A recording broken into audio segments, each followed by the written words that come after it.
Spider-Man is arguably the most famous superhero of all time. And even though there's a lot to love, today I'm going to talk about the main problems with Spider-Man's comic books in recent years. Spider-Man's duality of dealing with problems as both Peter Parker and Spider-Man can create a lot of compelling stories. But is there a limit? I think what makes those stories so interesting to read used to be that for Peter to have a win in his personal life, he would have to take a loss as Spider-Man. And the other side of it was that for him to get a win as Spider-Man, it will always come at a cost in his personal life, his love life. It has been complicated in the past, but it was never this bad. It's one thing Spider-Man getting beat up by his villains, but before he could at least go home and have a good relationship with MJ.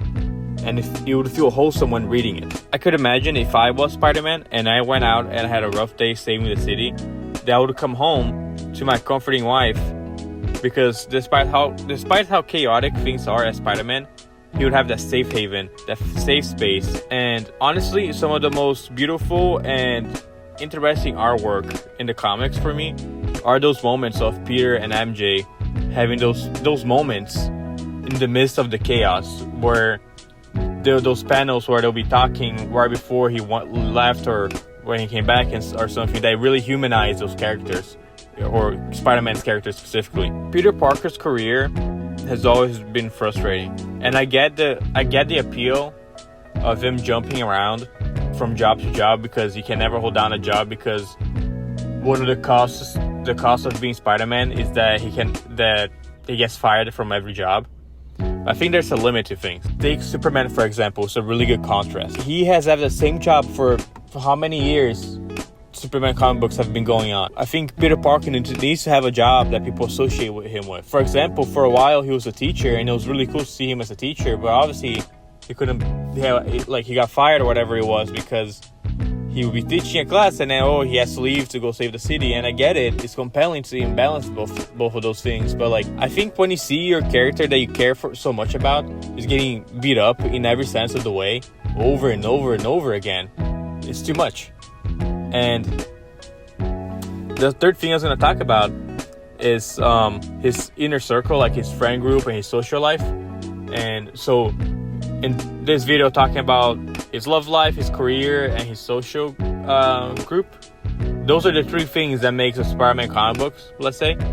And it's okay for one of those things to be in chaos, to be going bad, even two maybe, but constantly having all three areas of his life be completely bad is too much.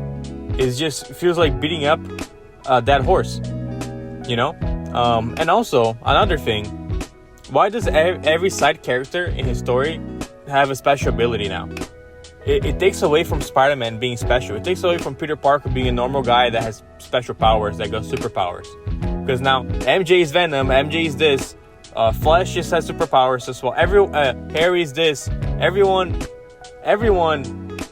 in his life has some type of special power, and it makes him less special in a sense. No, this reminds me actually of the show The Flash, CW show, because in the beginning Barry Allen was the one that had superpowers from his friend group and stuff. So he was the special person. He was the one that had the superpowers. But by the end of that show, everyone and their mom had some type of superpower, and it just took away from him being special. It took away from Barry Allen being the main character. And I feel the same way about Spider-Man. Not everyone needs to be have a superpower and be a superhero or whatever it is, because it takes away from the main character. I know this video sounded a little bit all over the place, but if you watched it all the way through, I appreciate it. Thank you very much. Have a good day.